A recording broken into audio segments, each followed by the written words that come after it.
government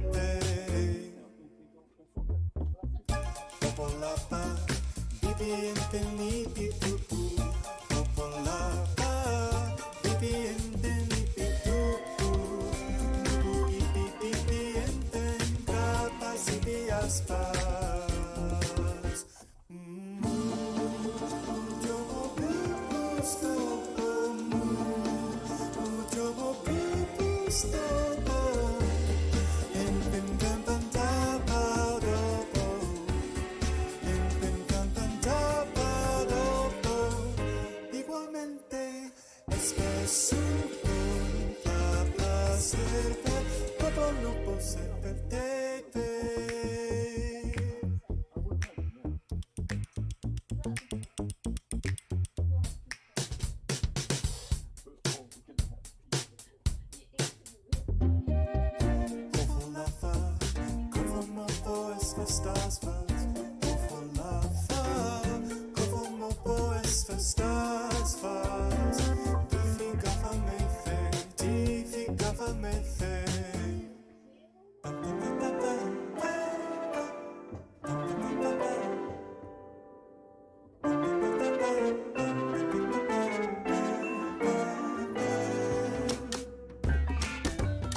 Delicioso day.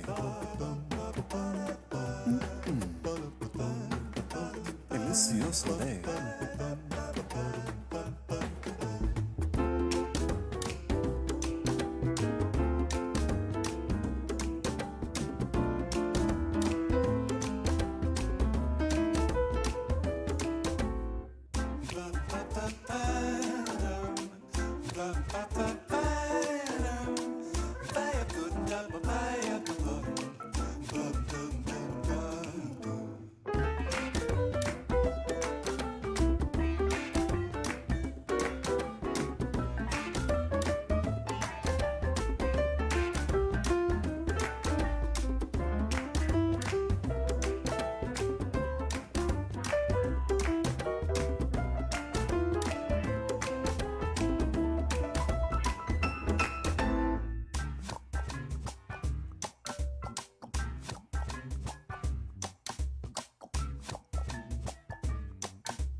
Good morning, everyone. Good afternoon, and perhaps even good evening. Wonderful to see so many of you.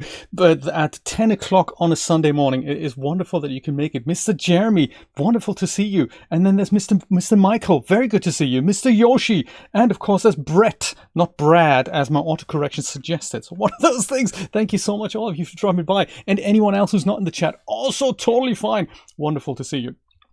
I've had so much fun yesterday pouring coffee into a cup inside Blender on a very spontaneous note that I thought, let's just have more fun and make more with fluids today in Blender. There's a couple of things. Yoshi was asking, hey, what happens if we mix two fluids together? So that's an interesting experiment. I've never tried that before. Let's try that today. And also I had this weird idea of saying, well, if we have an inflow into our domain thing and things keep flowing out, there's also a way to get it out again, out of the domain. So that is also something that I've been playing with yesterday. And let me show you what I've come up with. Let me just go put some music on together here so that we can maybe with this. Is that good? Is that good music? Let's see. Let's try. Okay, I can hear it. If I can hear it, then you can hear it. Here's Blender already eagerly waiting for us to get things done. So what we've done, well, how this all started, by the way, was of course this here. This is what I showed you yesterday, a little coffee cup thing, just so that I get it back into my head how to do fluids in Blender, just in principle. And this is kind of in preparation for, I'd like to investigate how Fluidos works inside Dash Studio. So I thought, you know, this is kind of cool. So I showed you this yesterday, but then yesterday we made this from scratch, and I've spent some time editing this together so that I can upload it probably for some time during this week, so we can enjoy this all together again as a premiere kind of in the morning at around 10 a.m. maybe on Tuesday, maybe on Wednesday, something like that. So that I've made from scratch yesterday, and it worked quite well. And look at that, it's kind of, you know, almost looks like hot chocolate, could be mistaken for coffee, one of those things. But I built the whole thing. I built the cup, built the handle, and you know, it doesn't look so bad, gotta say.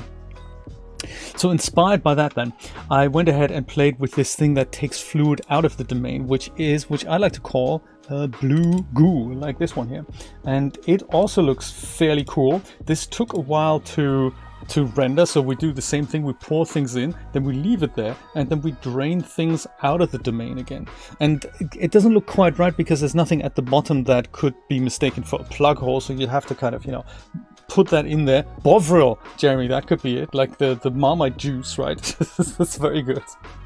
So, but it works, so that's quite nice. And I thought, you know, if with a little bit of extra geometry, you can make that quite believable, that the thing actually gets suckered out of a plug hole type thing. So, you know, but beautiful animation that we can make here. So very, very thing just goes and settles down like this, you know, very cool. I love all that. So this was about 400 frames, but inspired by that, I thought, what were to happen if we poured into one part and then let it kind of roll down a river type thing, and then, you know, have it come out again? That would be kind of cool. So let's try that today. Also, thank you so much for the Patreon sign up there. I really appreciate that. Couldn't quite catch the name.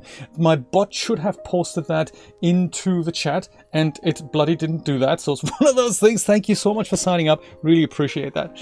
Wonderful. Welcome to the Patreon. Don't forget to check out the Discord.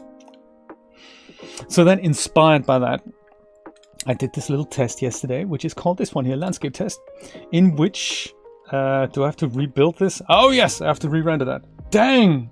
Damn you! I might just quickly do that. I thought it had saved that, but of course it didn't do that, did it? We got to 50. We've got 50 and free all. Yeah, it hasn't saved that, so I'm gonna have to go and do this, I think. I just quickly recalculate that, unless, yeah, I think I have to recalculate that. I might just make that a little bit lower, like 40, and just show you what I've made yesterday here. Come on, bake all!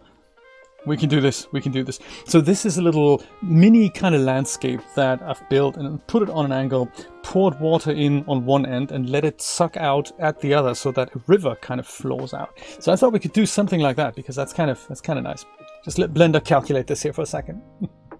That blue was nice, right, Yoshi? Yes, I'm thinking that could be a good NFT.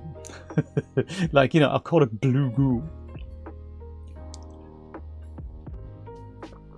And it's also something that I haven't experimented with yet. What can we do to the actual liquid properties?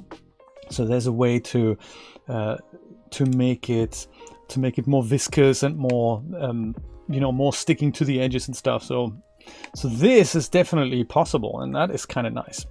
And I've sculpted this in kind of half-heartedly, but I thought maybe we could do a little bit of a better job at this so that we can maybe have something like a mountainous thing where the water comes out at the top and kind of rolls down, and Julia suggested maybe then have a bit of a fall off so that we have a bit of a waterfall going down there.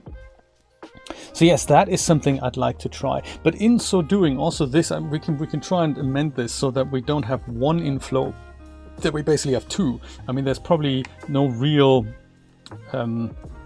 I can probably start this from scratch, but in case, you know, we don't just have to have one inflow, and I can put that sphere slightly down so that it kind of comes out from here. But we could also have two, so then we can see how these things mix together. I don't think we can mix two colors together because this thing is that's the cube domain. We can only assign one material for one liquid, so I don't think we can mix liquids of two different materials together. I don't think that works. I'll see. Do you know, it was okay, Yoshi, thank you for asking. It wasn't actually that big a deal. We just had a lot of rain, literally 48 hours of solid rain, but it wasn't anything that was destructive or anything. It was just rain. Michael, no, this is not Fluidos. Fluidos is essentially it's a little bit complicated. So what they're using in Blender natively is called Mantalow, and you can, I believe, get that. Mantalow, is it .com? Do they have .com? Yes. This is an extensible framework for fluid simulation, and those are open source components that a clever hacker can integrate into an application. And this is essentially what happened with Blender. So they've taken this, and this is just a command line tool, essentially. Parameters in, other stuff out, and then Blender makes this available as a convenient GUI. And Fluidos does the same thing, but not with Mantalow. It uses a different framework. It uses a combination of Flip Fluids and something else. Flip Fluids is also available for Blender as a paid add-on. Flipfluids.com, I think that's it. And you can, technically it's open source, but you can also buy it or something, I don't really know. But yeah, you can buy it, you can try it, and then you can add it into Blender. And this was one of the things that you can still use it, but you have to kind of install it, and this is that framework. So Flip Fluids is the framework that Fluidos uses under the hood.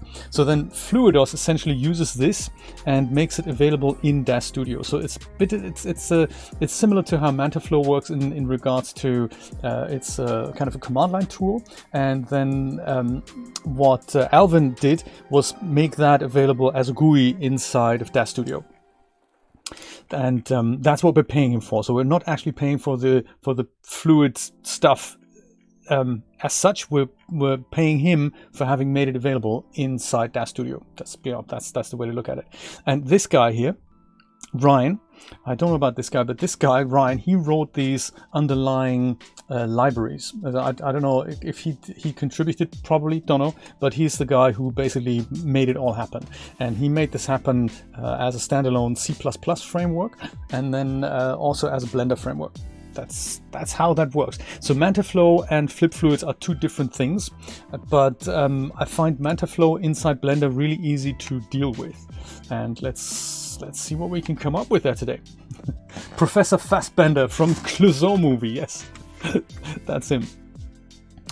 I might go and start something completely fresh, so new general thing.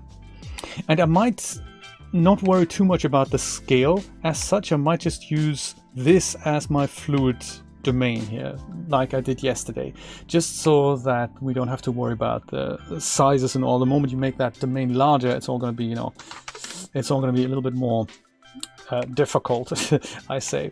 So, but before we start anything in here, let me make that invisible and maybe start creating that little mini landscape there that we can make a fluid work in. Just to recap the basics here from what we had yesterday, let me go into this mode here, and let me go and see if it works in principle.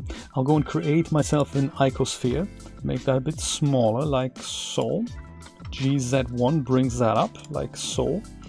And so the way these fluid simulations work, just as a quick recap, for those of you who weren't here yesterday, the cube here is what will eventually turn into liquid, and the fluid simulators, both Fluidos as well as what happens inside Blender, think of this as a domain, like a fluid domain, and you have to tell the simulation to use that first of all. So with the cube selected in Blender, you go over to this little nondescript icon with the point and a round circle on the outside. I don't really know what that is. I think it's the physics one. And then you pick fluid here, and then the fluid type you need to declare as a domain, and that's the outside area in which fluid simulations can actually happen. And then inside there you can say we need something that'll become a liquid or a gas. So like in case of fire and smoke, that's going to be gas, and I'm going to leave everything else on the defaults here. Go towards the bottom here and declare kind of a cache directory. That's the other thing that I need to do. And I will remember to zoom out, I promise. Under cache, I have something that's both Blender and Fluidos compatible. It's just a directory in which Blender can write down each file in the animation that needs to be calculated. Once we have that, we need to go and tell this thing here to be part of the fluid simulation as well. So my icosphere also needs to become a fluid, and it is now not the domain. We only have one domain per liquid. This is now the flow. An effector would be an obstacle that the flow encounters, but the flow thing itself will then be the thing that that kind of cranks liquid out as such. And under the settings here, I can tell it it's not supposed to be smoke, even though that is also exciting to play with that. I haven't done that yet. It's also liquid. And geometry means this thing is just going to go and fall down and splash. Whereas inflow, it'll keep pouring, and outflow means it'll take liquid away from the domain. So let's leave it on geometry for now, and then head back to the domain, like our cube domain. Scroll to the bottom here. Oh yeah, and then there's one other thing that we need to do here under type. Under replay, I think I need to set this to all, and then this button here is going to become available called bake all, and that will then go and essentially calculate the simulation. So let's do that. Calculate, and Blender is relatively fast with this. Relatively, he says. And here we go. Now I can go and play black, back, and then that has made us a liquid preview here.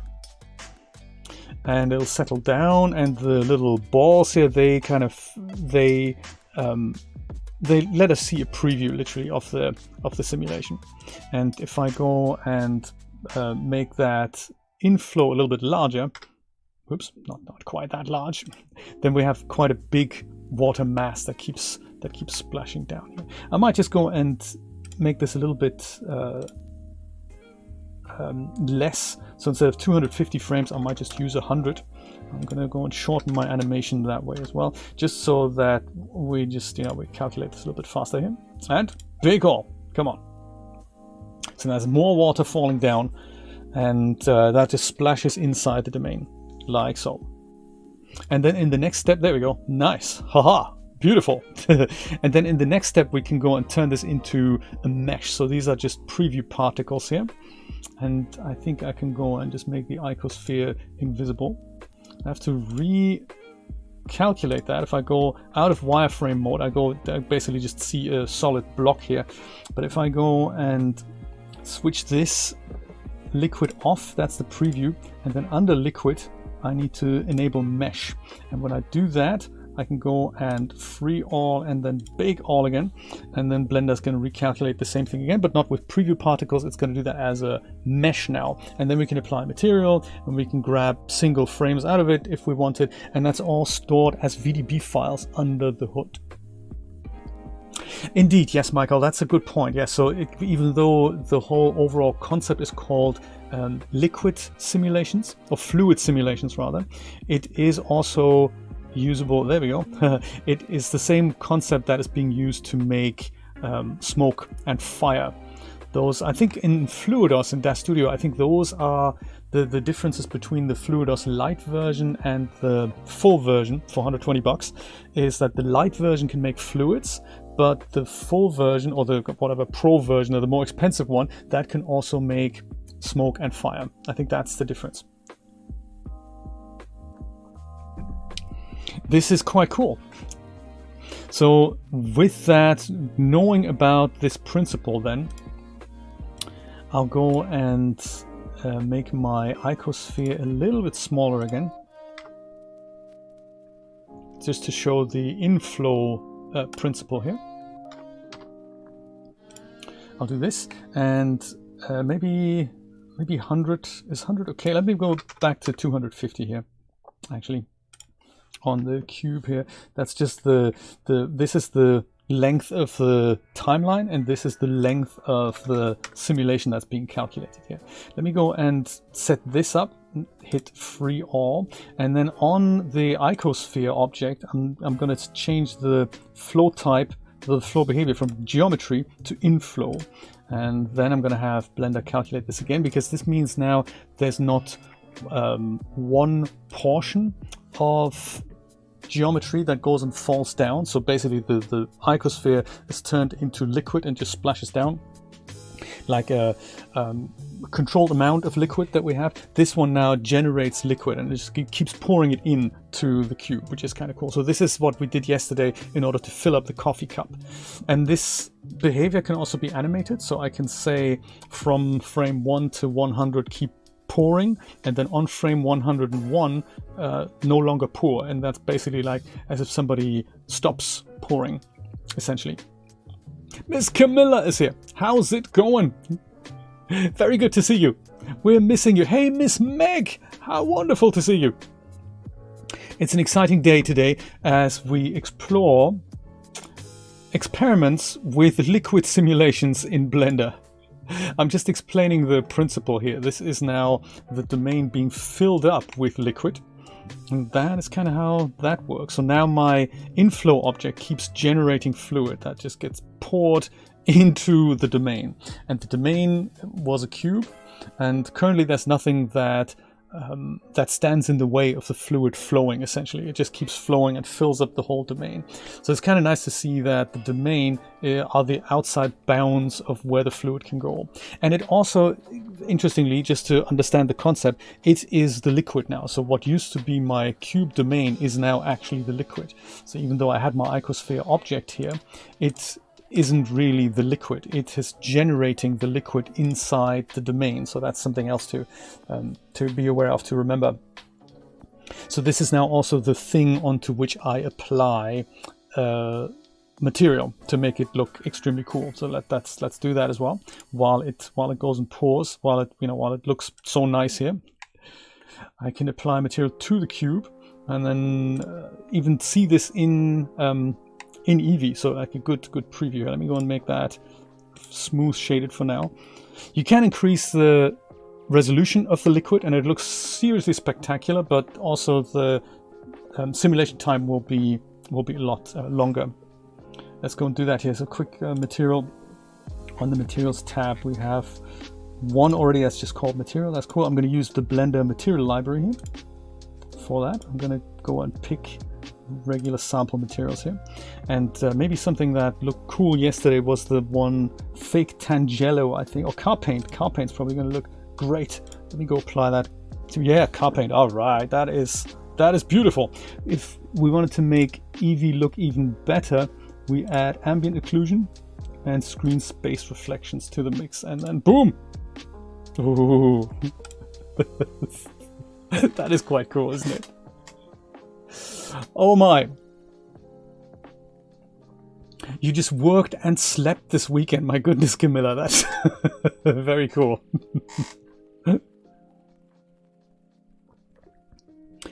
Meg, that's a good question. I don't know is the honest answer. So I know the way this is being generated under the hood is that each frame here is technically a VDB file that's being saved in the cache directory. And what Blender is doing literally while it plays back the animation is that it swaps out the file to show us the geometry. So this is now real geometry. So as such, I can certainly export it as an OBJ sequence. And I could also go ahead and export this as one morph per frame. Literally, that is also possible. But how that could be played back inside Unreal Engine, I don't know. I mean, I know that Unreal Engine has its own fluid simulation, so it might be easier to create that there rather than bring a Blender fluid simulation over into Unreal Engine. I don't actually know if and how Unreal Engine handles VDB files. I've never looked into that. Vampire blood, that's it, yes. From the Shannon, that's it, exactly. And it also has that little metallic glow to it. So, and then what we did yesterday, essentially, we just put something in the way of that. Let me go and do that quickly. Then we have to recalculate this. I'm going to use maybe just another. How about a torus? That's a good idea. Let's do a torus, and then we'll go and make that kind of a donut here. That's now in the way of the of this thing. I might make that a little bit thicker, so I'll go and create a solidify, or add a solidify modifier here. Make that like, more like a donut shape like this. Perfect. Let's apply it and also smooth shade that. There. Not awesome, but hey, that's going to be a donut. That's going to be glazed now. Maybe I'll go and make it. Just move it over here a little bit so that the glazing only runs on one side, and that's still inside the domain, isn't it? Yes, perfect. Okay, so now nothing happens because we haven't asked Blender to calculate this, but ideally I'm gonna go and have this guy just make the icing hit this, and this could now be the effector there. So torus is the effector. We do that by telling the torus also to participate in the fluid simulation, and then we'll go and you are now not a domain, not a flow, but you're the effector, and that is the thing that stands in the way. Planar, if you have single-sided objects, then you need to use this. Thankfully, I don't need to do that. I found out that when you use planar objects, often only the bounding box is calculated, not the actual geometry. So three-dimensional objects behave much better there for the calculation. I'll go and free all on the domain, and then I'll tell Blender to bake it all again. This might take a little bit longer, but hopefully it's going to look really cool. And then after that, what I'm trying to do is basically sculpt myself a little landscape through which I can pour water. So maybe have something come out of an underground spring and then run down a little path and then be sucked out again from the domain, like I've shown you with the blue goo thing in the beginning. Do you know, yeah, well, that's a good idea too, Yoshi, in regards to having a volcano that erupts. That's also a good idea. That is a very good idea. Michael, I believe so, yes. I think we can have a look under the hood here in the temp directory, but they are all just VDB files. So I think that would work, even if you just simulate this in Blender and then bring this in with the Abass shader system, for example, into DAZ Studio so that you can go and basically swap out a VDB per frame. So that's something else that's actually a really good idea, that we go and not just use Fluidos to simulate the fluids inside of DAZ Studio. We could literally use Mantalow to simulate our calculation and then go and just play whatever we make in Blender back inside DAZ Studio. That's a very clever idea. So the collision hasn't worked all that great, but that's because the resolution of our liquid is a little low. So it hasn't quite splashed off the thing as I had expected it to do. But when we, so like on the cup yesterday, I've noticed that when we do that, a lot of particles would go outside the cup. Let me go and shorten this down to 100 frames here, so that we don't have, that we can make the calculation a little bit faster. And then on the cube, on the domain, under here, resolution division, let me go and change this to something like 50.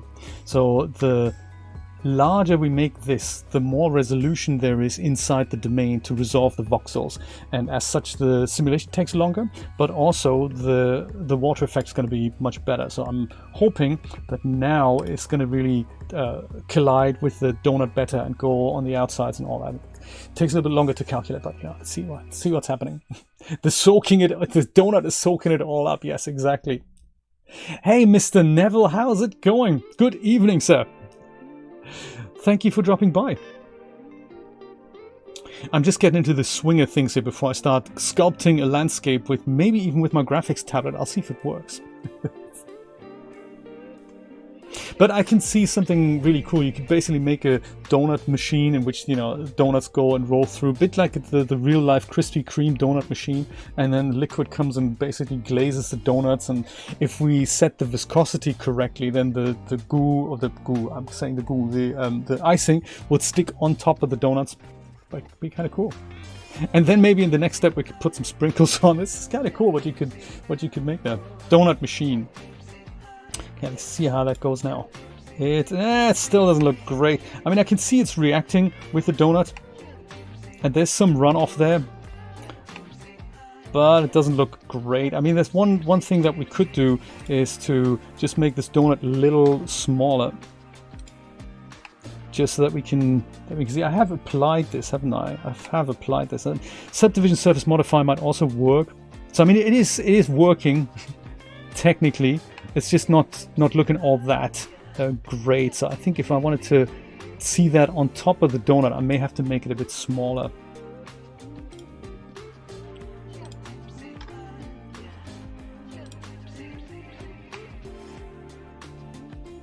All kinds of tricks that you have to employ there, I suppose. That'll kind of work. I think that'll work.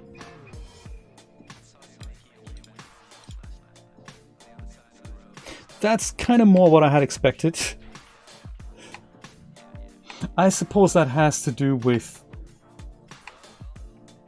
the fact that my donut wasn't very high res. So you can always have, so that's another thing that I've heard that people recommend. If you do something that requires accuracy, you have essentially two objects. One is the one that helps the calculation work, but you turn that invisible, and the other one is the one that's then visible and looks as if it's the object that's really colliding, whereas in reality it isn't. So that's clever too. That's clever too. So like, you know, in the cup, if you have a thin-walled cup and particles keep going outside of it, you just have another copy of that and you really make that super thick and have the walls really thick, and that wouldn't look good as a visual object, but it's good for the calculation. And then you just have this thing and put it into the cup. That looks much nicer. So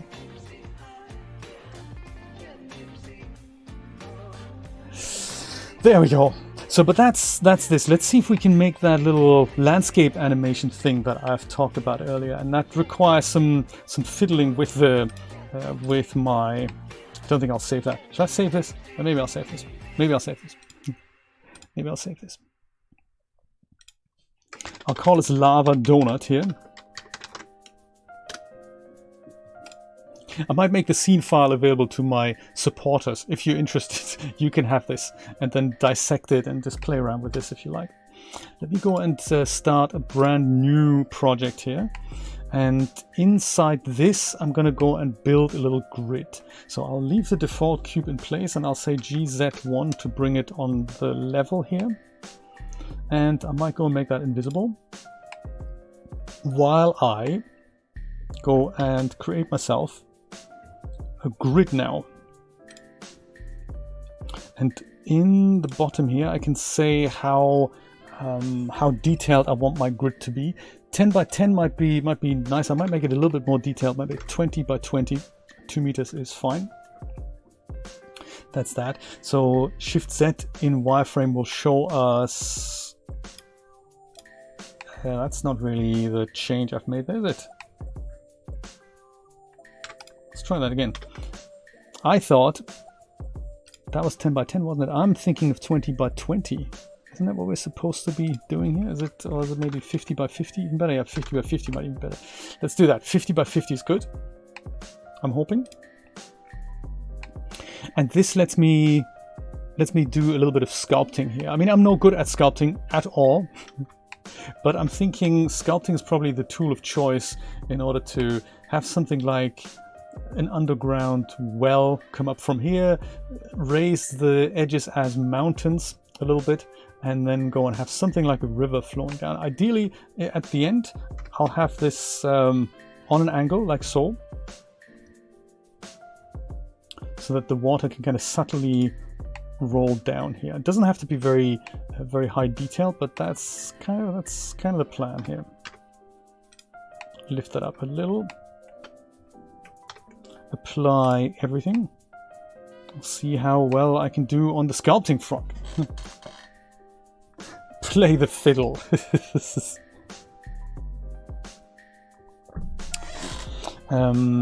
Should I do that in this mode or in wireframe mode? It might actually be. Ideally, I'd like the wireframe displayed on top of this. How do I do that again? There was a way to do that, like this way. Yes, exactly. That's nice. Let's do that. Okay, so Sculpt Mode. There's the wireframe, and I'm going to use this brush here. That's the totally the normal brush. Mr. Sam, how's it going, buddy? Good to see you. I was going to make something on the outside here so that it's kind of mountains here on the outside. Let me attempt this with my drawing tablet. See how well. Oh yes, drawing tablet. Good stuff. So it's like, you know, mountains on the outside here. Like so, we don't want the water to go out of here. And I think if I go and hold Control, does it go and make an indentation? Yes, it does that. Perfect. And how do I navigate with the? I have to navigate with the mouse because I don't know how to do that with the tablet. So this is where the underground water is going to come from. So this is our this is where we're going to put that icosphere that's gonna give us that's gonna produce the water. So then let's go and try to make that. Whoops. Try to make that run down this way, and then maybe that way, and then down here it can be like a larger lake type thing. That's the plan anyway. I don't know how well it's going to come out. We don't want it to go over here or over here, ideally.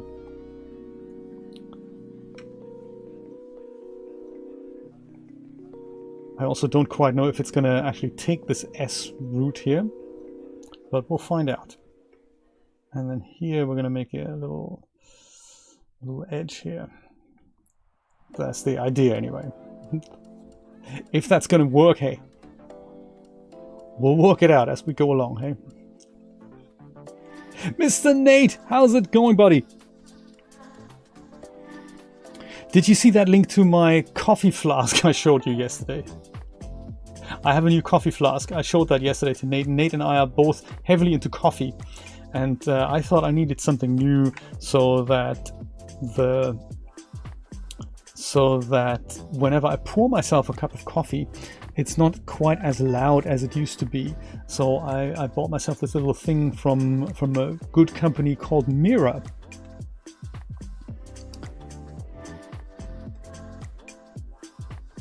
I'm going to go and elevate this out here so that it's a little bit of a reservoir here as the water comes out.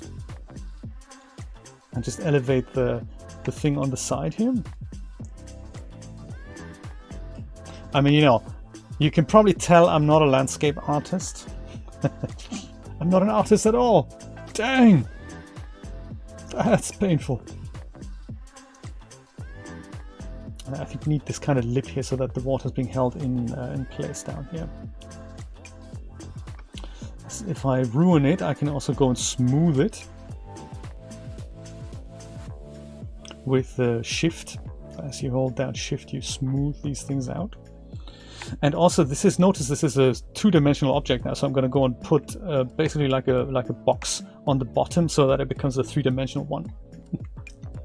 Right, exactly. It's a concept, but if the concept's going to work, Sam, I'll totally let you know. I'd love to have this kind of water simulation in a real-life landscape, you know, in something larger as well. So right now, I just like to see if I produce water, it'll actually run down here and hopefully then get taken away again with the outflow object. So that's kind of my purpose of this whole exercise here. I just needed something that can behave a bit like that and follow the path that I kind of envisioned for it. But yes, I'll certainly let you know. That should be good enough. Should be good enough, he says. Yoshi, what a cool idea. What a cool idea. Okay, let's say this is good now. Yeah, let's say this is we're calling this good now, and we'll say I'll go back to my object mode here, and now I'll go into edit mode. I'll Control A, all transforms first of all, just in case there's something I think I may have turned this a little bit. I might actually turn it around like so, make it just a little bit flatter, because that should be enough Should be enough gravity here. And now in edit mode, I'm gonna go and select my edges here with Alt. I'll select all edges. So like Shift Alt that, and then also Shift Alt that, and Shift Alt that. So that's all the edges. I'm gonna go and extrude those with E, and then just go Z and pull that down. Right. And now I'll go and scale the edges so that they're essentially flat. Or I'll die trying. S, Z, 0. Yes, there we go. Look at that. Perfect. And then I hit F. Haha! Perfect. Block of landscape made. This is good. This is good. It might not be great, but it's certainly, hopefully, good enough as our simulation object here. Now let me go and switch off the wireframe again here. I think that was here. Yes, perfect. I can also go and shade this smooth and or subdivide it. Yeah, let me do that. Maybe I'll go and do that. Subdivide. This, oh, actually, this is probably going to fall to pieces because have I... Yeah, so that's probably a bad idea. Oh my god, I shouldn't have done that. Thank you, Sam. I appreciate that. Yes. I think I made a massive mistake just now. Might have to do all of this again. Did I save? Nah, I didn't save this, did I? Dang.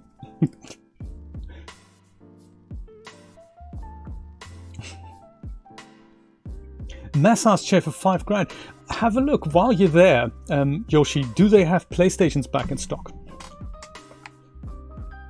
I forgot to put some geometry on the bottom here that holds this in place. So just an edge loop will probably do. Hello. Did you save your scene now? No, I haven't. Dang, Jay, what are you doing? That's terrible. So I just need a couple of edge loops here to hold this in place. And of course I haven't saved the scene. Dang. Oh, when will you ever learn? Jay, save stuff. And then we'll apply this subdivision surface modifier as well, because it doesn't have to be, you know, I don't want Blender to calculate it. You can add a modifier also to the liquid. I've tried that as well, but that introduces a lot of polygons, of course, and it then takes quite a bit of time to calculate this. I'm trying to get out of this.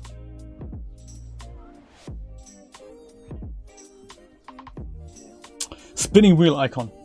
Let's play a game while that happens. Let's do the PlayStation. Yeah, still sold out. I'm on this waiting list at Sony. Oh, there we go. I think I'm back. I'm back. No! No! Dang! I'm on the waiting list at Sony, so eventually they're gonna go and tell me, hopefully, that I can have one. But when that is, no one really knows. So. There. Okay. I think we're good here. I'm going to go and remove the modifier for now. I'm going to save my scene before I do anything rash. I'll call this landscape, stream landscape V1. There. Whew. Perfect. And is there that thing is already in place? That's actually quite nice. So I'll just have to. Wait, see, no, that's not what I wanted. I'm gonna go and remove those edges here, because really what I wanted to do is Control R into hello, dude. Control R into the. What are you not doing, dude? Have I done something really drastic now? Let's leave that in here then. Perfect. So that goes here and that goes on the bottom. And that other thing goes kind of more to the top, so holding that in place. And that's really all it needs. I think, does it need something here as well? We could, no, that doesn't work. That doesn't work. This here, on the other hand, that's probably going to work like that. And if I go and say I, that should work, shouldn't it? that should work. I don't really mind what the geometry on the bottom does. But that should be neat and tidy now, and that should withstand, and I have saved it, the wrath of the subdivision surface modifier. And he says, let's see. No worries, thank you so much for dropping by, Sam. Good to see you, always good to see you.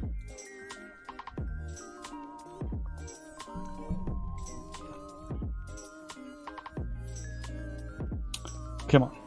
Maybe it's just a lot of hard work for him to do this right now.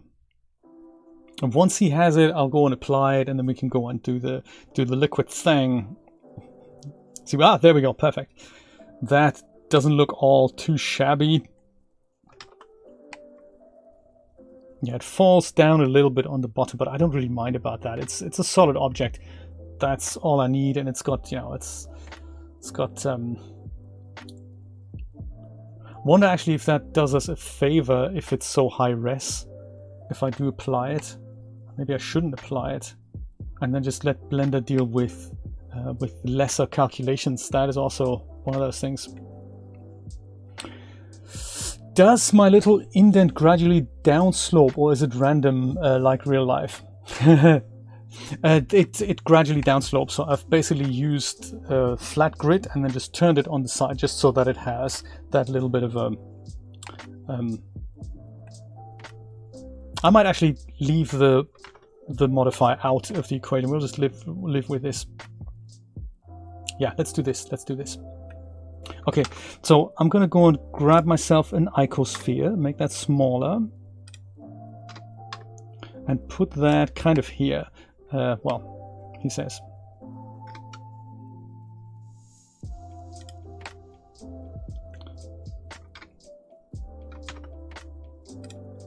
Kind of here, and then I'm gonna make it so that it comes from down here. So it's kind of a, I don't want it to pour in from the top. I'd like to kind of to bubble in from the underground. That's my plan here. Something like that. There. So this is going to be our inflow object. I might go and name it as such, inflow. This one here is not grid. That's going to be the landscape. You know, I mean, landscape 0.1, and at the bottom here I'd like to have the outflow object. So I might go and duplicate that. We might need to change the size of these objects.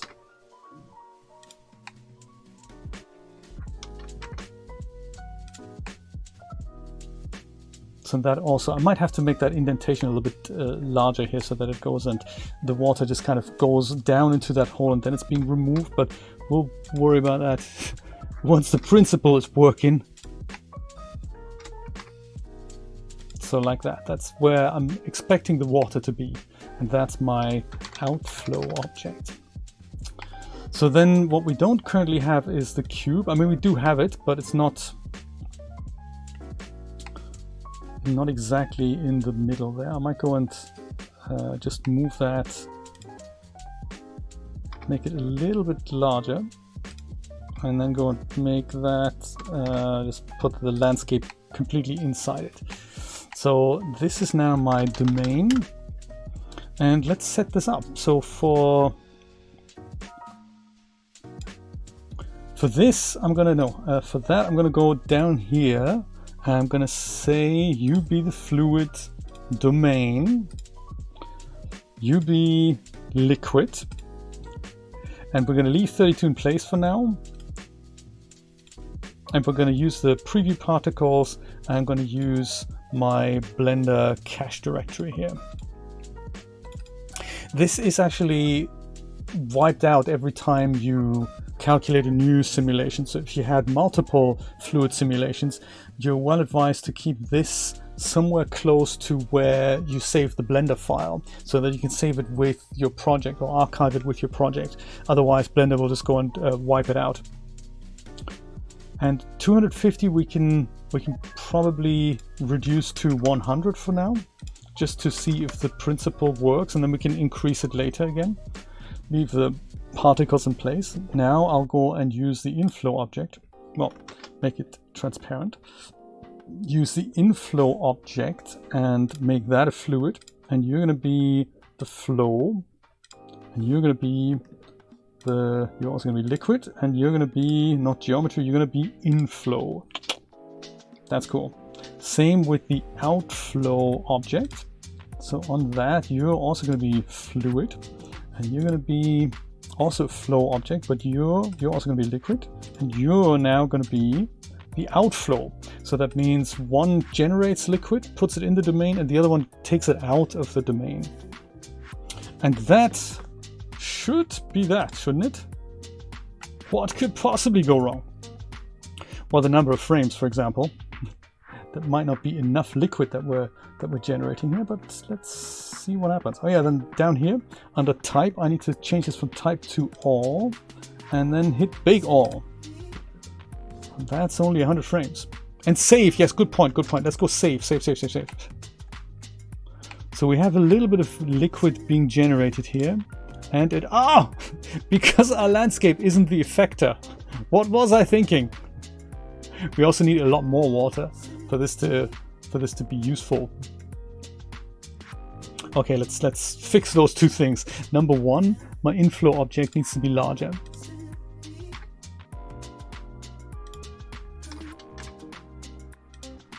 So the larger that object is, the more liquid it generates. So we'll work on the exact size a little bit later, but it certainly needed to be larger. Our landscape isn't holding the water up because it doesn't participate in the simulation yet. So let's go and make that an effector, and that's it. Alrighty, on the domain, let's free all and bake all. 100 frames is actually quite relatively fast to calculate. I do like that. There we go.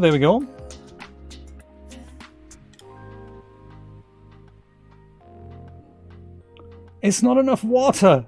You need to flow faster, man. It's barely a river. So 100 frames is not enough. It is certainly filling this cavity up here. That's nice, but we just need a lot more water. That little spring source is not big enough. So let's make that bigger. Inflow object, much bigger. Might also mean we have to go and increase that underground hole here a little bit, or just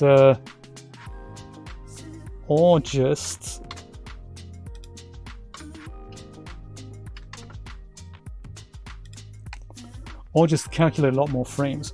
I don't really want it to generate water underneath my landscape.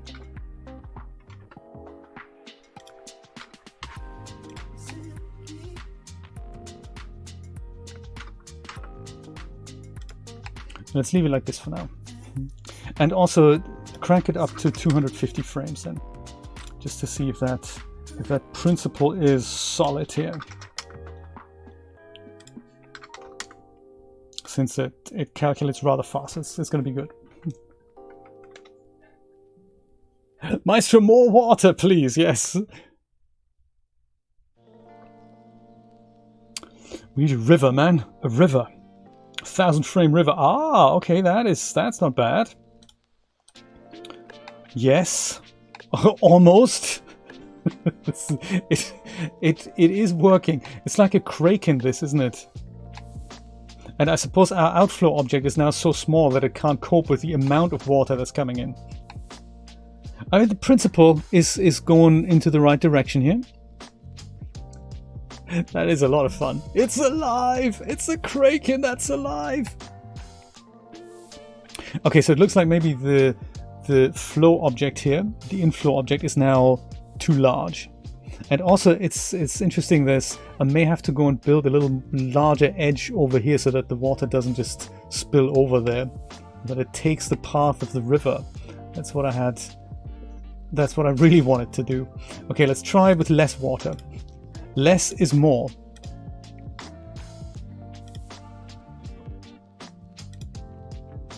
And yes, definitely that lip here needs to be a little bit larger.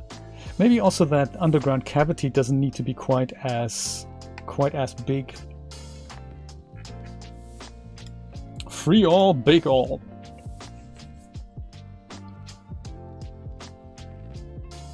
So what I do like is the speed of this Mantalow thing. I've experimented this a little bit with Fluidos, and my initial observations were that it takes like a lot longer to calculate anything in Fluidos. There we go. So that certainly flows, and it keeps flowing. I like it. I do like that. Very hypnotizing. Well, let me build that edge out here, and then we'll try this again.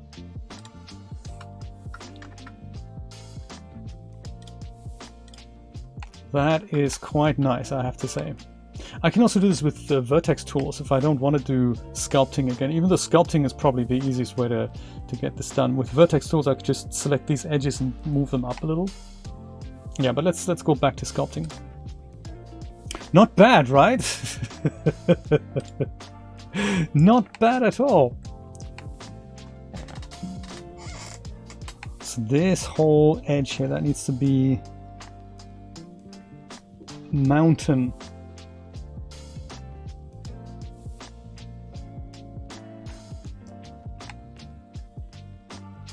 So the normal, the regular brush here, the standard brush in Blender, I think that goes and looks at the surface normals, and that's where it does its thing. There are other brushes like this one here, the inflate brush, that might be better. That just goes and inflates things.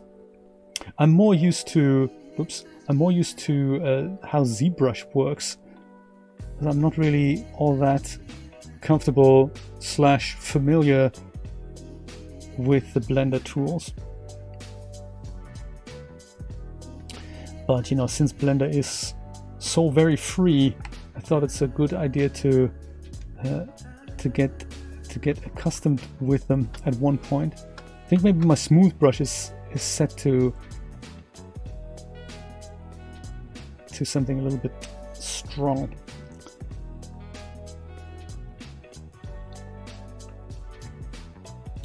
I'll build that out as well.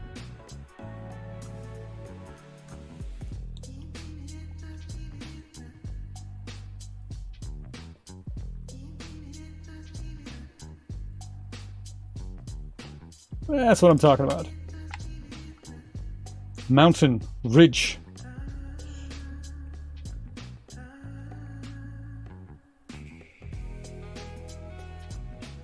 Ravine, deep and all that.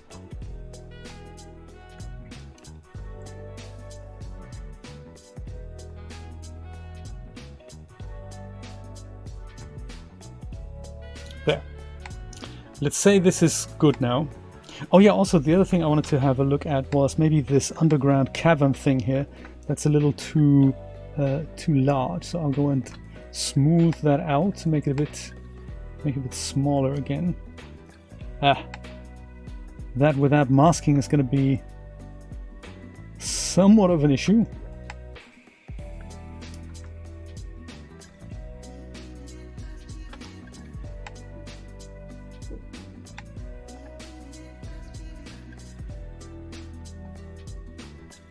There, let's see how that works.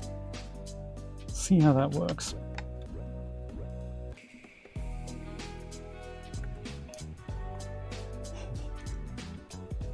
Just don't want anything to spill over here. Brian is fascinated by the sculpting tools in Blender.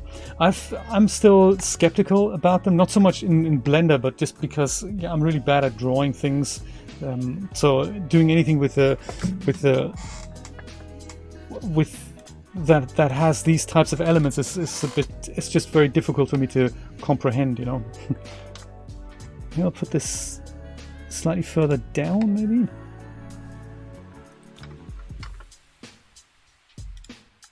Okay, let's see what that's like. See how that behaves. Bring Mr. Cube back here, and with that, free all, save. and big all. Yes, take a quick break, Yoshi. We're probably going to still be here in an hour or so. Because there's so much stuff we can do. Like there's the 2 inflow type landscape that I'd like to try out. And like we said before, repetition is the thing that makes us learn things. Yes. Yes. Finds the way. And then goes and gets out of here. Nice. And you can just calculate like 1,000 frames with this now.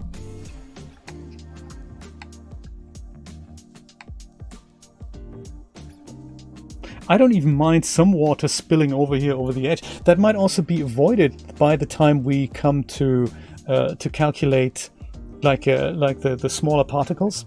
It might look even more realistic at that point. In fact, let's try that next. Right? I'm thinking so too. It just flows nicely. That is really cool. Let's try it with slightly smaller particles just to see if that'll avoid the spillover. I'm not going to change anything else. I'm going to go over here on my domain. I'll first of all scroll down and say free all. I have to do that. And then up here under resolution division, I'm going to increase this from 32 to 50. So this is now increasing the voxel size. Decreasing the voxel size. You can actually see this here. The domain usually has one little cube that it displays. And if I go and switch this to 32, this is voxel size now in relation to the domain. So good to remember, if you have a larger domain, if you have a real life landscape, and that's like where the cube isn't 2 meters by 2 meters, where it's like 1,000 by 1,000 meters, then the relation of that little voxel is still going to be the same in relation to the size of the cube. So if I go and change this to something like 50 now, that voxel gets smaller, and that means there's more detail in the water. All right, and then I'll go scroll down here and hit big all. See what happens. Still relatively fast, the calculation. When we switch this over to mesh, it'll be a little slower, but not really that much. Now you're talking, Jeremy. I've been thinking for a while, what would I do for the J Plays logo? Now that would be a really good idea. Make it either, you could even think of, I've never tried that out either. Imagine you pour something out on the inside of an effector. Would that work? That basically like the letters J Plays would fill out with water. That might be cool too. Sweet! That hasn't done exactly what I wanted, but I'm still loving it, I gotta say. We can always make this edge a bit larger here and force the water down here.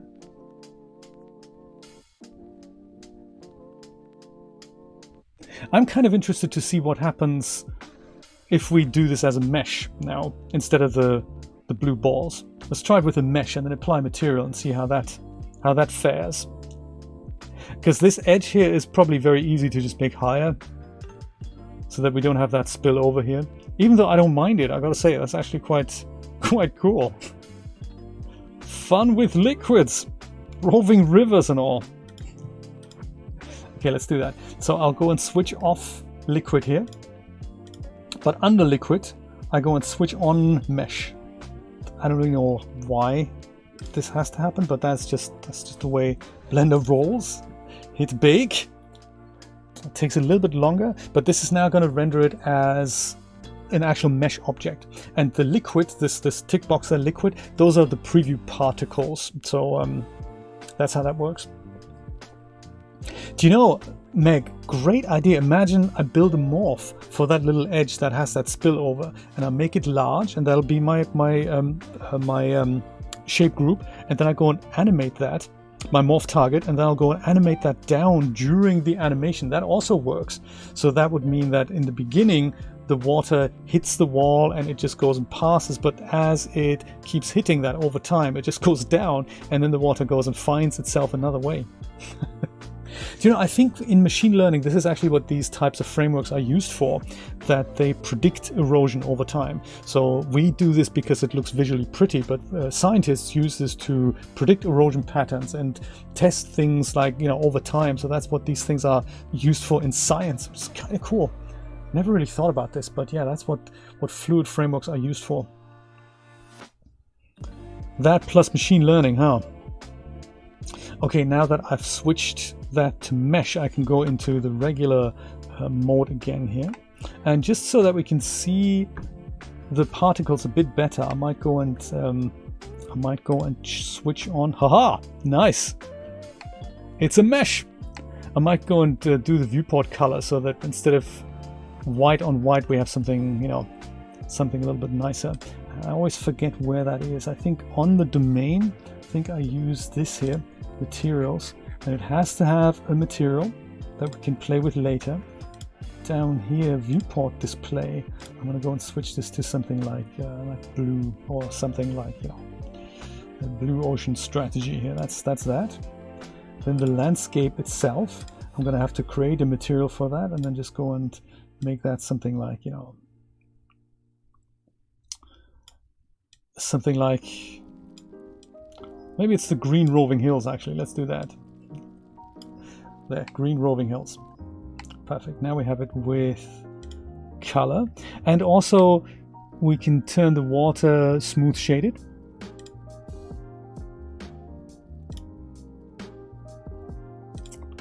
Object is shade smooth.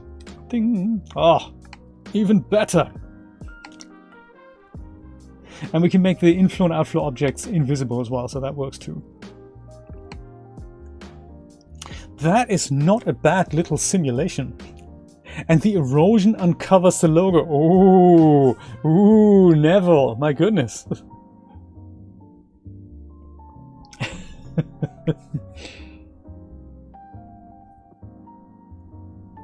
Is that so? Camilla, I had no idea. I have yet to watch Frozen. I don't think I've watched it yet. Let me go and make that little thing a little bit larger here. Also thanks to Sculpt Mode. Yes, this here. Let's just go and make that a little larger. I know that AI is increasingly used for level building these days in computer games. If so, like rather than in open world games, rather than having artists sit there and map something out, they just use an initial AI pass to say where might a lake be, where might forests be, and then they give the AI a bit of work, and then playtesters go ahead and play this and go, hey, that's a lot funner. So you just basically define parameters to say, well, we need so many troughs and so many places to of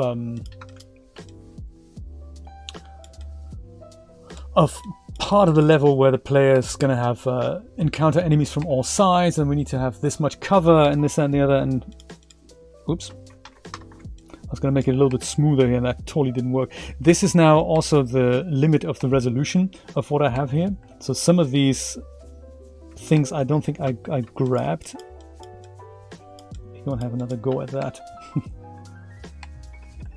Blender has something similar to what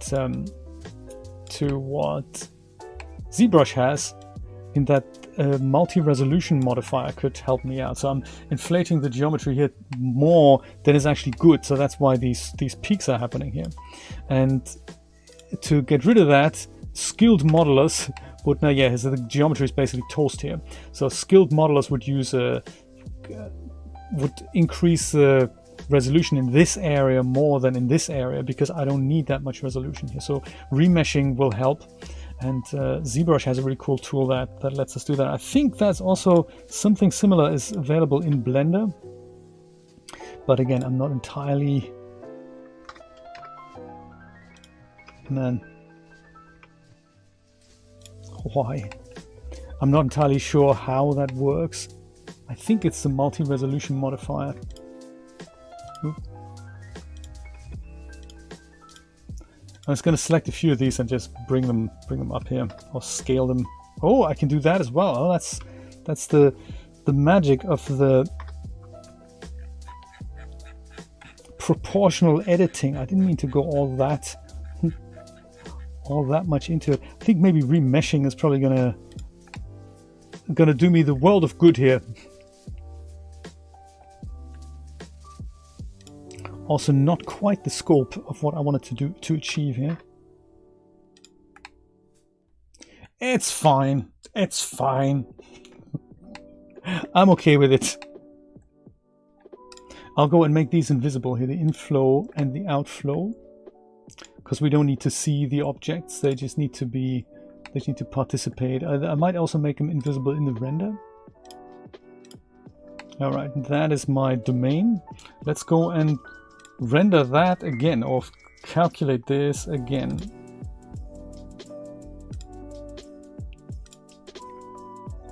Free all and big all. Make a part in road revealing the logo. That might not be a bad call. I might do that. Like basically just water washing over a plane, going and then just slowly revealing the logo. That might not be a bad idea. That might be a really good idea, actually. I like it. Thank you so much for your creative input there. That is a really, really cool idea. And I do want to have another JPlays logo. So even though I like the B-Tracer animation, something a little bit better would be nice. And once we've done this whole landscape thing, I'd like to try out what happens if we put how this works if we put liquid inside an effector that isn't a cup. So a cup would basically go and hold the liquid would spill in, the cup would eventually fill up, and then it would spill over.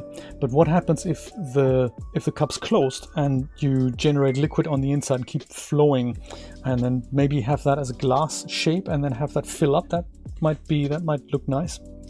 So many exciting things that we can do with Blender. Yes, I like.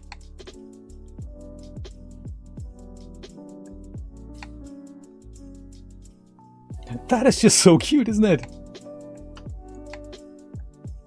And it just keeps flowing now. That's just beautiful. With this music as well, I can just watch this for hours. What happens if we put real materials on it? I'm going to go and save this here. What happens if we put real materials on it? Let's do that. So let's go and look at this in Eevee. In Eevee, let's go and switch on ambient occlusion, screen space reflections. And the landscape, let's go and give that a material from the material library. Sample material, something like basic glass. Oh, that might be nice. Try that. It's a glass landscape. Okay, not quite good. Brushed metal. Yeah, I'm sure we can find something better. Car paint building. We'll make it a building. Okay, that might not work out. Car paint ceramic polished chocolate swirl.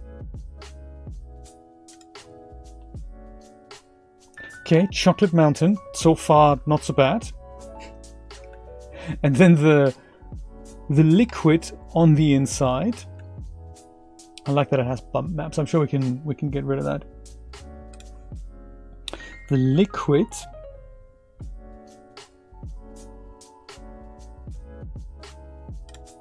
flaky Tangelo. That'll look nice. Or does it? I can't tell. I'm not entirely sure about the chocolate shader on the on the landscape. But it's funny, what used to be a landscape is now something, you know, like a liquid chocolate thing. Galvanized steel glow glass, high gloss plastic. That might also be good. Let me try that. In a different color, you know. Jewelry lemon, also nice.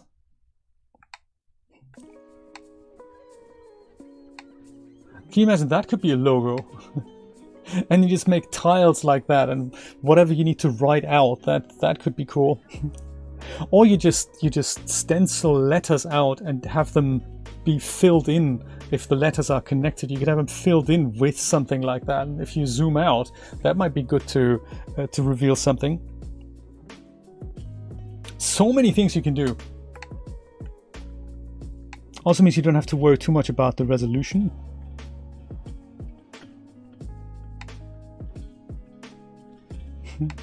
Mustard Mountain, yes indeed. Yeah, can you imagine? You had something like a logo that you write out like this, and as you animate this, you're down here, and then eventually you follow the flow of the water as it hits things and goes over obstacles, and then eventually you zoom out to reveal that's the logo that's been written by something like hot lava or like water. Kind of cool. So many cool things we can do. What's molten? Let's do molten on here. Ooh, okay. Yes. Gotcha. Definitely molten. Polished walnut. Let's try that. Takes a second. One day I will have a good material library inside Blender. Ooh, okay. Walnut. And then on the water, if I wanted to have that in a different color, like maybe blue, I think I can just go and change that in the shading tab, can't I?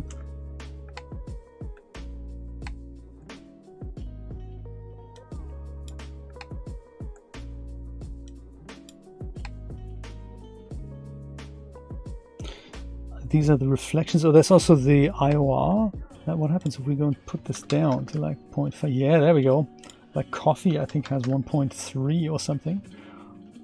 IOR, and then this here. Yeah, that could be that. This, I think, is the reflection here.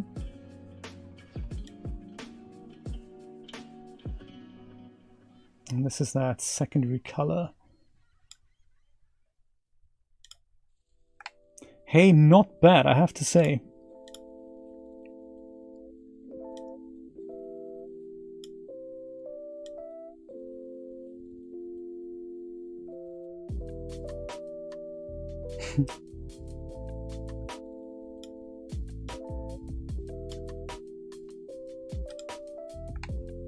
So much fun, and it moves too. Ha! The flow chart. All right, that's very clever. That's very clever.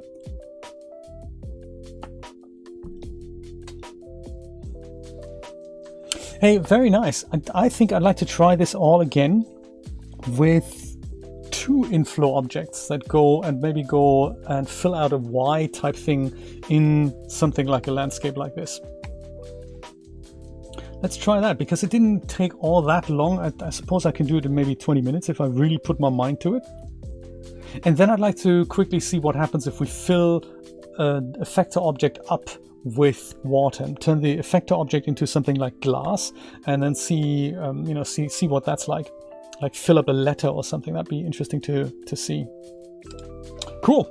Let's go save it, and I'll go make myself a new object, or new scene rather. I'll keep the same thing, GZ1, make that guy invisible, and put a grid together. So basically exactly like what we had there a minute ago. And I think 50 by 50 was probably a good starting point here. And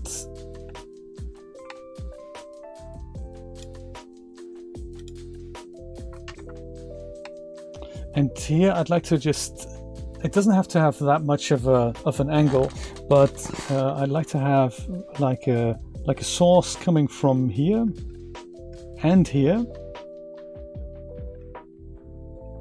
like so maybe, and then this is where they both kind of meet, I'm thinking, so that then this could maybe go that way, and this here could maybe meet that here. I don't know what happens if we have two inflow objects. I'd love to figure out what happens then. Whoops.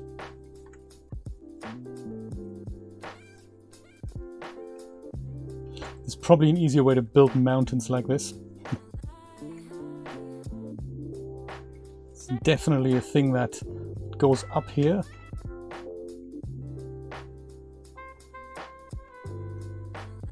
Like so. And this is all mountainous regions here. Oh, also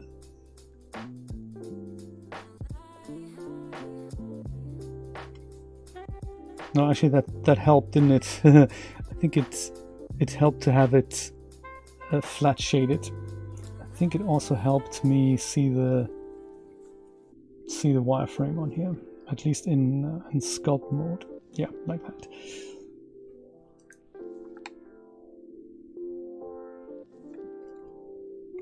So this comes out. This is mountains, and this is here. This is cave here. Inflow 1, and then this is inflow 2, and they're supposed to meet here.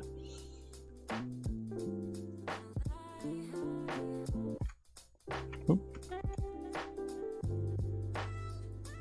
That's the plan.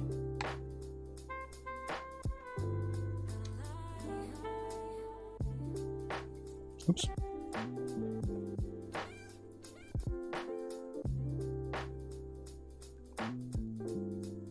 Right, that makes sense, right? Flowing tents everywhere. That's exactly right. We're going to recreate what happens when the Thames barrier isn't there to protect London from the floods.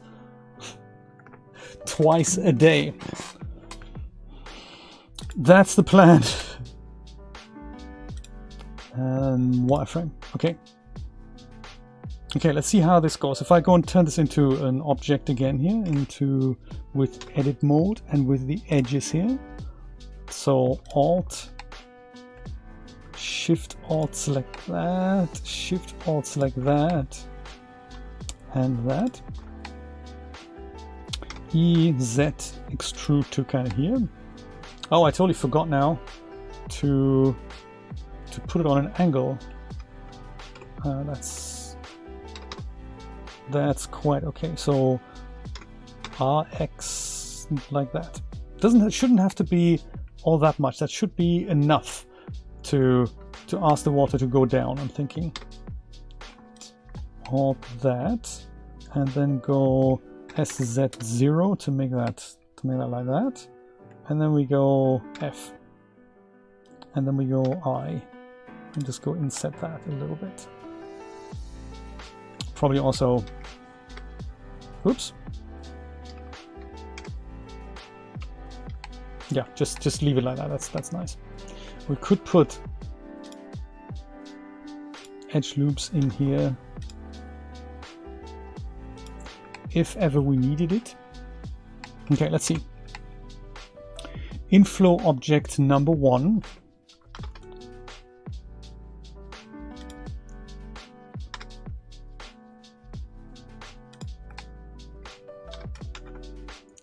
How are you today, Vampire? Good to see you.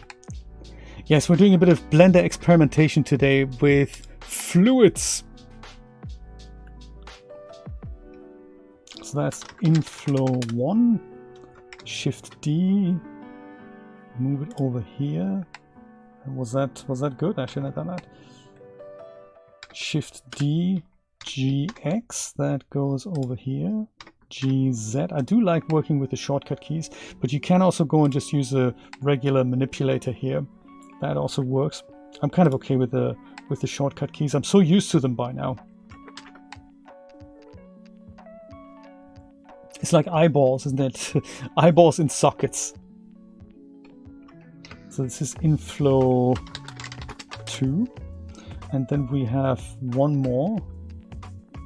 Shift D, and then G, Y, G, whoops, G, no. Ah, I've hidden it. I didn't mean to do that. GX, this one. This is the outflow.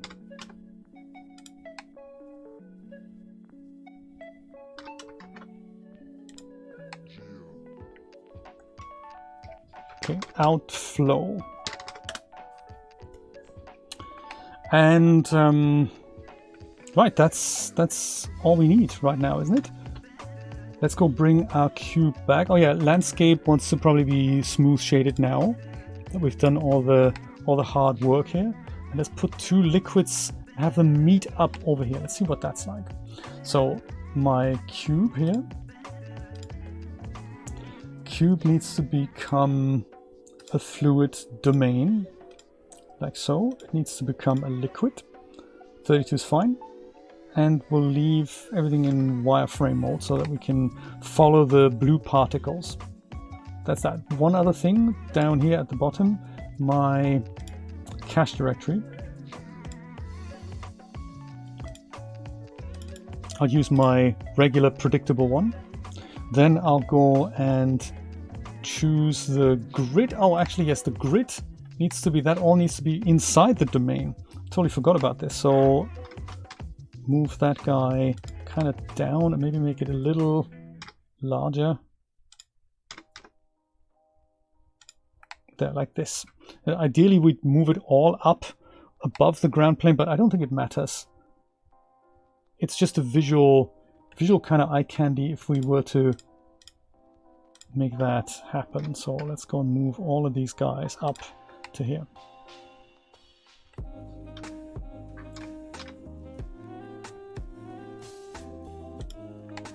Perfect. So the cube's a domain. Then we have our inflow objects, each of which needs to be an inflow.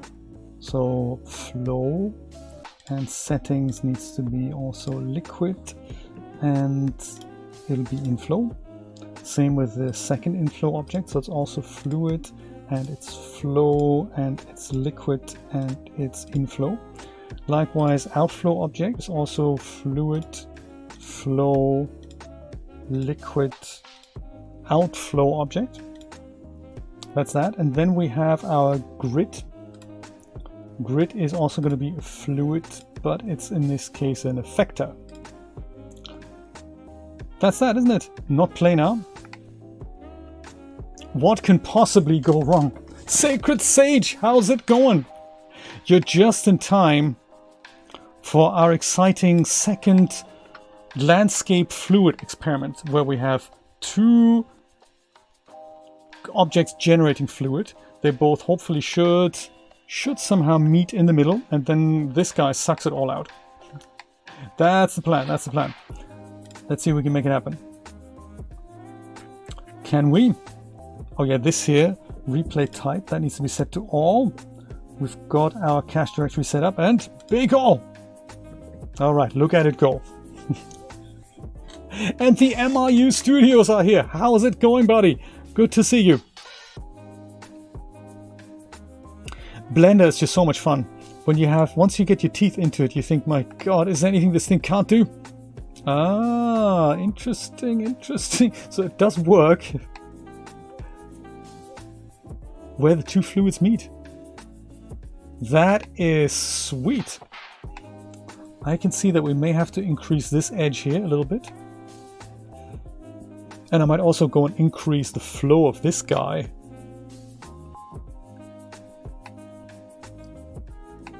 It works. The two liquids meet, and they go and find one common denominator. Maybe this here, I could get rid of this edge here.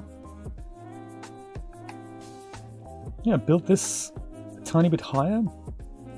That's really all we need, isn't it? And then I think I'm going to increase the flow of this object a little bit.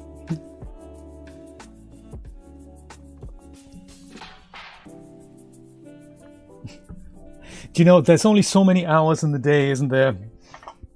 There's only so many hours in the day.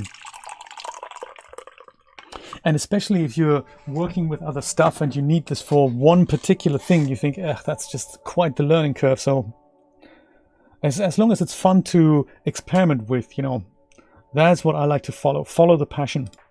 Follow what what's fun. Let's see here. Sculpt Mode.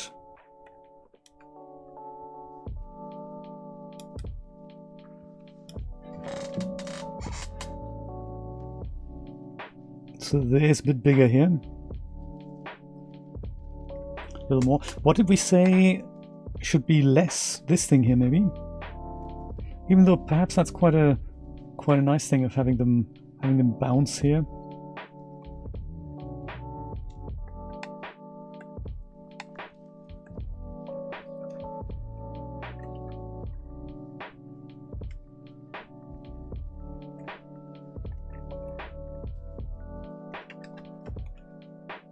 Sometimes it's difficult to see. Am I actually... Oh, yeah, see, that's not exactly what I wanted to do. I just wanted to make this a little deeper here. Give that a little reservoir here. And make that a bit sharper there. Works in principle. All we want to know. Oh, yes, and then this guy here. I think this... Let's go and make this a bit larger so that we have more inflow here.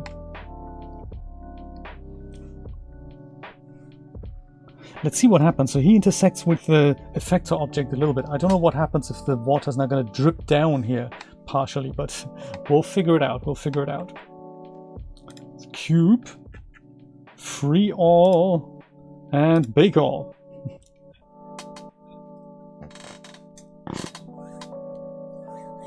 Do you play LA Noire? Do you know I have, when it, like back in the day on the PlayStation 3, I totally played LA Noire, and I couldn't work it out because even though I did like what they've done there with the facial animations and all, I was thinking I can't tell when somebody's lying. They all look shifty to me. I can't tell when they're telling the truth and when they're lying. Interesting. Does not leak into the bottom. That's kind of what we want. Maybe it would never do that. Maybe you can't generate liquid inside a volume that's closed. Like this here. You know, if it had a hole on the inside, maybe that would work, but maybe it just the simulation wouldn't let that happen. Don't know. It works. It certainly works.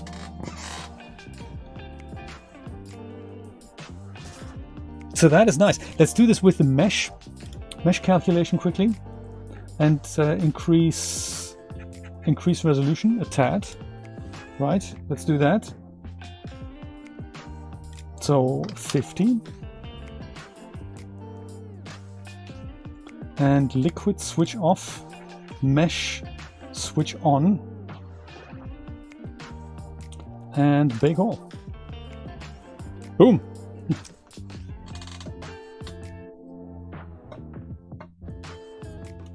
Vampire got first prize. For what, man? And maybe maybe I need to catch up on the chat there while Blender is calculating here.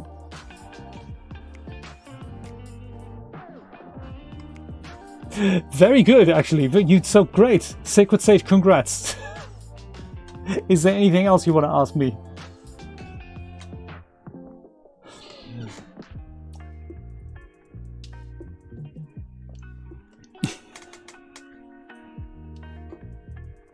Very cool. Yeah, sometimes I'm so into, you know, interface and stuff, and sometimes I can't keep up with the chat. I do apologize. That was fun. Let's play that game again, but don't tell me when, so that, you know, the moment I do look at the chat, that you guys can win a prize. I wonder if there's anything I can give you. Some electronics, maybe? Wireless headphones or something. I've got like 20 pairs that really I don't need. So if you want one, do let me know. They're good. Bluetooth headsets. They were a review sample.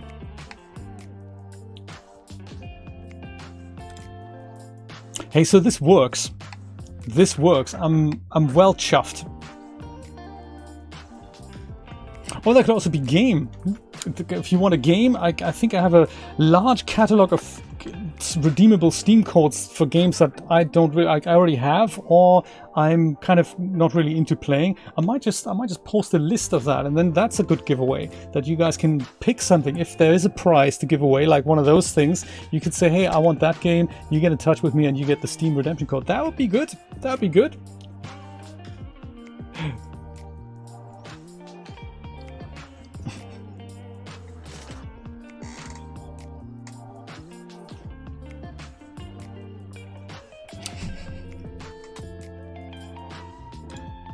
So just a few materials then, just for viewport.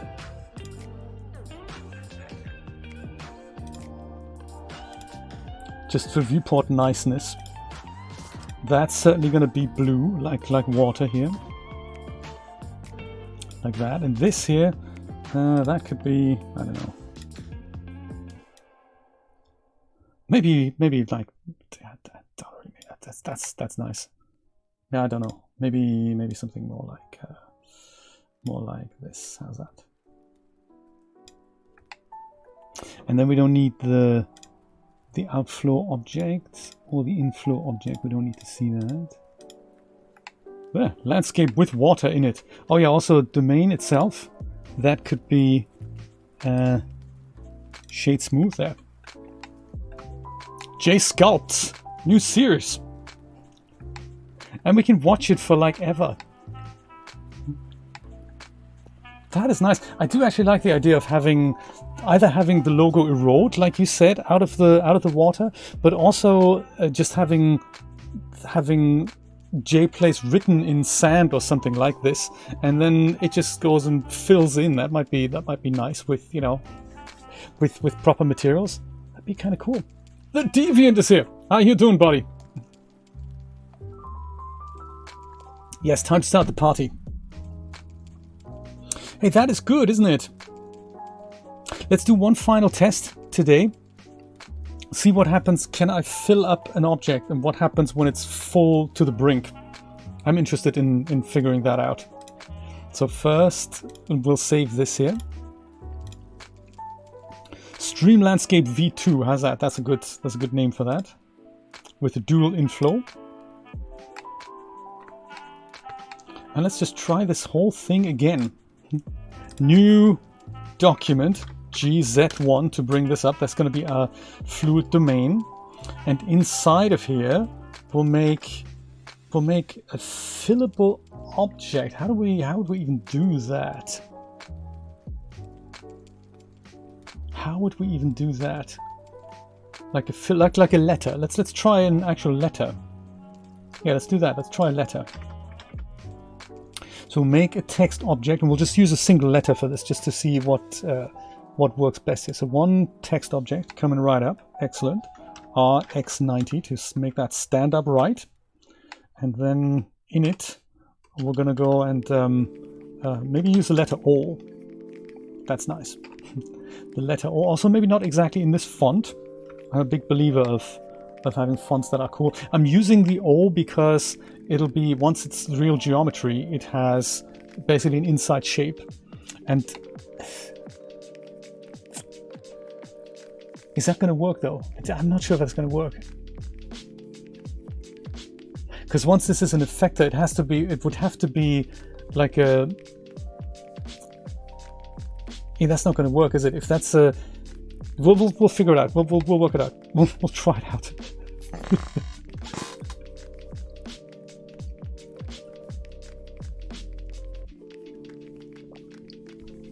Oh, Fluid Flux, is that a framework for Unreal Engine? I don't think I've looked into that yet. I know they have fluid kind of frameworks in Unreal Engine, but I've never looked into how that works.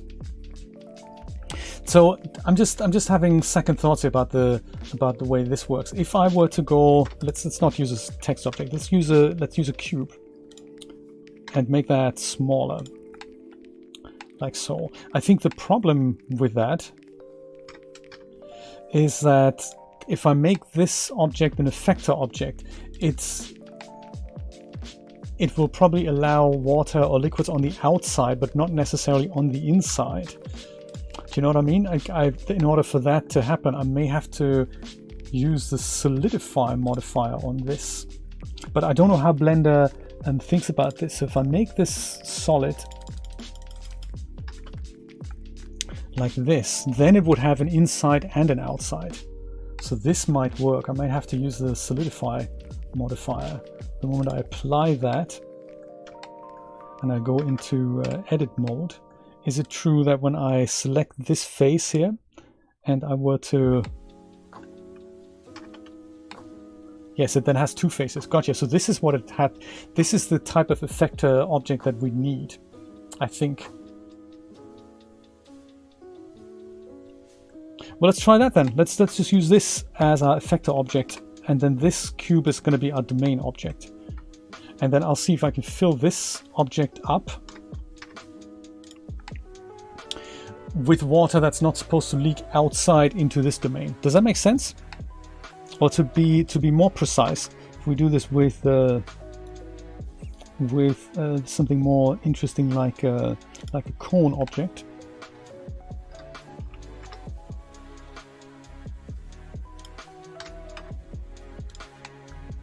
And we go and add the Solidify modifier to that. It's like Mad Professor's thoughts, isn't it? This is now the wall, the outside wall of this thing. We'll go and apply it, and we're going to make it larger, like so, maybe. And it's inside the domain. That's all good. So this is our effector object. Then inside here, let's go and make that inflow object.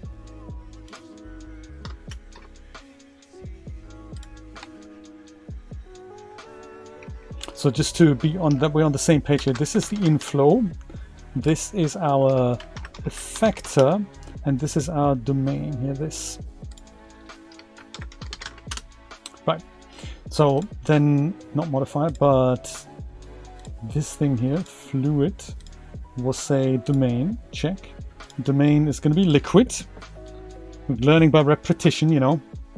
And then on the bottom here, we'll go and pick cache directory, that we don't wake up and our hard drive is full of stuff. 100 frames, also 100 frames on the animation. Then we have effector object, that's our cone here. Fluid, go effector, doesn't need to have anything else. Then we have inflow object, also fluid, that's going to be flow, and that's going to be liquid, and that's going to be inflow. Groovy, and use flow. That's it, isn't it? That should fill this up. Maybe.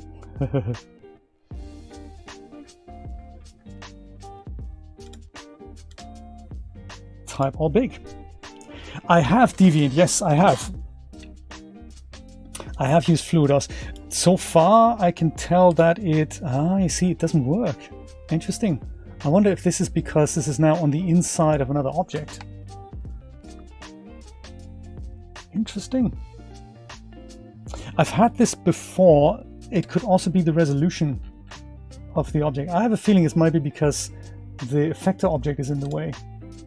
Say if I make this, if I take this out of the equation and I just make it invisible, and we just calculate this now, does this work?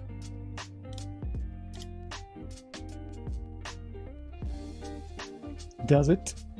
Yes, so that works, but it being on the inside of another object, that does not work. Maybe it's because it's a closed object.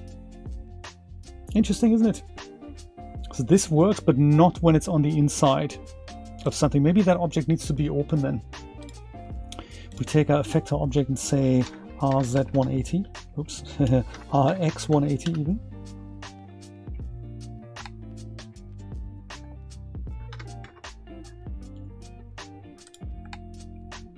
And I'm wondering if we just remove the two top faces here.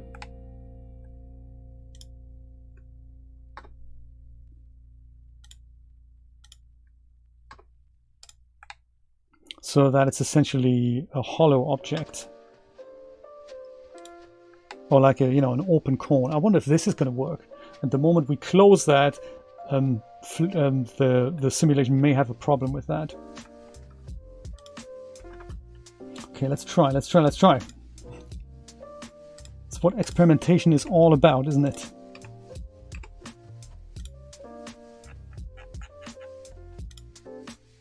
Yes, I have used Fluidos, and the principles are very similar to Blender. It just goes. Totally need to go and make this an effector object. I find that the calculations take like 50 times longer than here, but that might be because I'm doing something wrong. It's very possible. I also don't find it all that convenient when it comes to setting up all these bits and pieces. It's all there's a lot of stuff you need to click, and so this works in principle. But I haven't. I've only just bought it, so there's a lot of stuff that I need to explore on that front, I believe.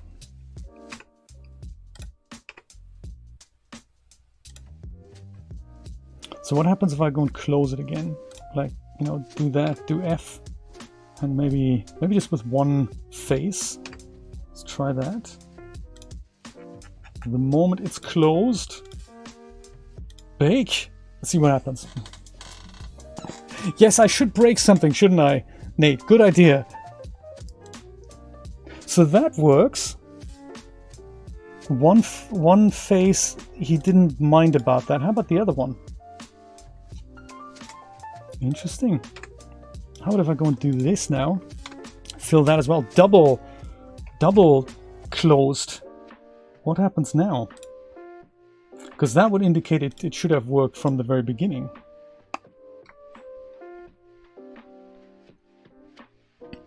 Yes, it's essentially, you may not have, like that doesn't work. So one closed face works, second one does not.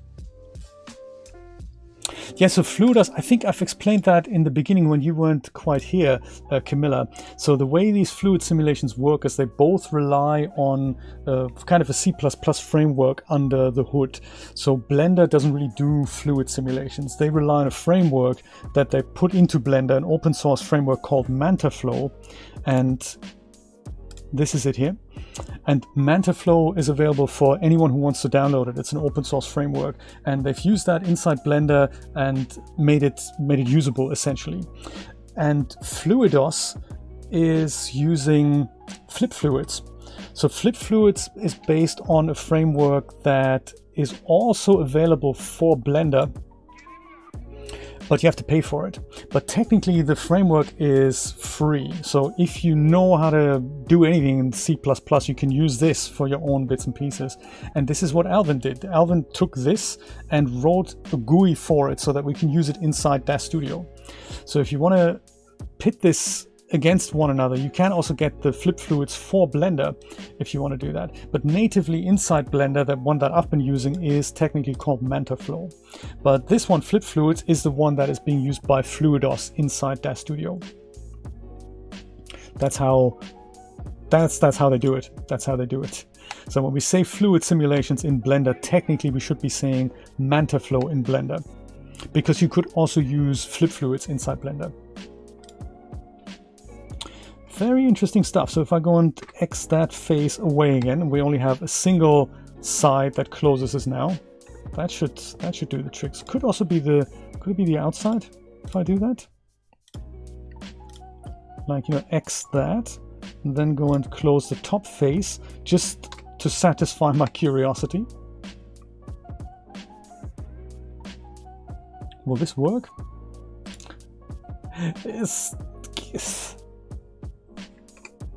Will it? Free all, bake all.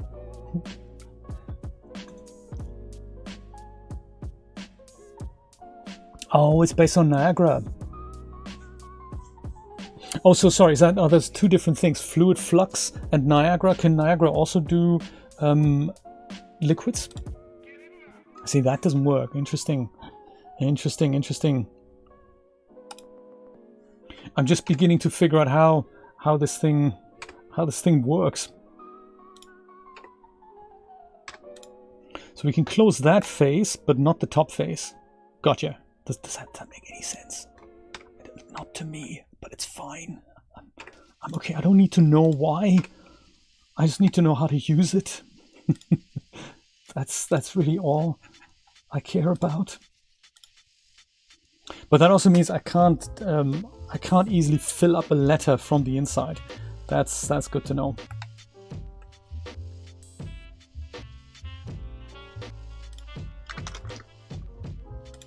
Let me turn this into a mesh so that it goes and kind of flows out and increase the resolution a bit. So that will say 60 here. And then no liquid. But mesh. Okay. That and then bake all. 250. Gotcha.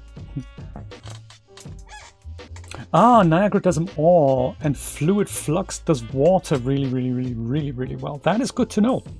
I've only just installed Unreal Engine 5, so it's still very new to me, the whole interface and all that. I do like how they've removed some clutter. I do like that. It looks much more like a modern application now. I do like that.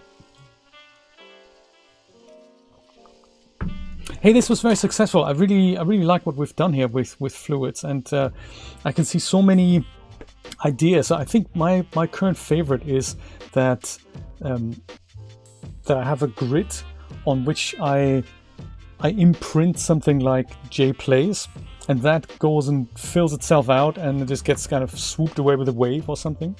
Or the other idea that we have a landscape that gets eroded by water and then eventually just kind of goes down and reveals JPlays under the hood. That might also be nice. You like it too, Meg? That's good to know. That's good to know. That is good to know. It's cool when we find tools that we like and appreciate, and I wasn't sure what to think of Unreal Engine 5, so I gave it a wide berth while it was all under development and everyone started making tutorials of here's how Unreal Engine 5 works, and you go, you don't know that, the release version is like a year in the future. I was thinking, I don't really want to learn the wrong things that are then being, wiped off, and oh yeah, no, we just got rid of that feature, we were still developing it. That's why it was an early access version, so I didn't really look into that at all. But now that it's stable and that it's been released, now I'm starting to look into it, and it's also a little bit of a time constraint with me. There's only so many hours in the day, so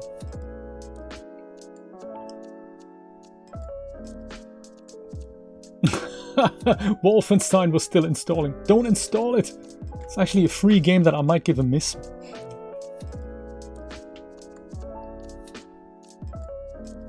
Apparently, and I don't know about this in detail, Meg, maybe you know more about this. I heard that there's a kind of a posing tool, or like an easier way to move the limbs of figures inside Unreal Engine 5. Something that we had to use something like All Right Rig before.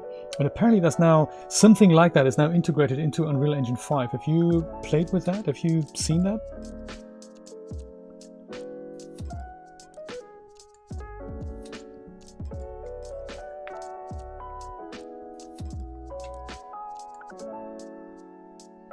Oh, that is a control rig. Gotcha. Gotcha. Yeah, Unreal Engine 5. I like that my little demo projects that I've made, I can just go and open in Unreal Engine 5 and they seem to work. So that is a big plus. How many GPUs? I love it. That's a very valid question. Instantly thinking, well, it can't just be one. Whoop, there we go. So it's inside there, but it still runs out. That's terrible. It's leaking out like a styrofoam cup. That's not good. Not good at all. Hey, I think we were very successful with the landscapes. Not so much with filling up a closed object. I guess that can't happen. It just cheats. It goes and either says, nope, I'm not doing anything. Or I have to be really clever about this. I mean, there would be the option to to not make it a closed object and then fill it up just before it overflows and then stop it. Stop the flow at that point. That's also possible.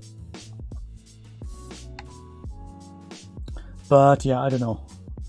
Maybe we're okay not exploring that. I'm quite okay to use either the landscape or the erosion thing with the JPlays logo. I like it. Bake it and let's see. The chocolate fountain, that's a good idea, yes. 2 4080s, that's a good idea. 2 4080s. Well, I think I might go and leave it here. I think I might make all the scene files except for this one, the stuff that we did yesterday with the coffee pour. I might go and show you this one more time because I'm quite proud of this. I gotta say, this here, oh yeah, this is the blue goo thing. I made that yesterday. That's the first time I experimented with the outflow object. So same thing, it fills up and then we stop the flow and then it just goes and gets out. I've explained how to do this yesterday in principle. So this is the inflow animated, and then eventually we stop the inflow so that it just kind of sits there and then the outflow gets activated. So that's a neat idea. I might develop this into something that has more of a plug hole at the bottom, just a three-dimensional object so that it looks a little bit better. And then of course, so I'll make that available so that you can explore that. Then of course there's the coffee that we've made yesterday.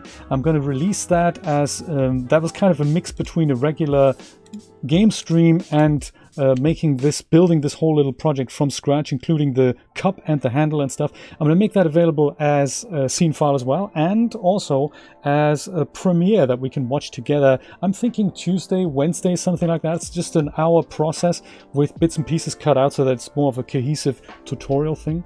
So that's coming this week to YouTube. Join me for that at 10 in the morning. Tuesday, Wednesday, you tell me. I'm thinking Wednesday, maybe midweek. That's good. Other than that, my friends, I'm going to go and say goodbye. I'm going to do a gaming session on actually tomorrow at 4 p.m. Eastern Standard Time on the Twitch, if you want to join me for that. Thinking of looking into Horizon Forbidden West, just because I want to know how the story continues. Have a wonderful rest of Sunday, and I hope I'll see you there. Take care, my friends. Bye-bye.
Stars first, for love, cover my voice for stars first.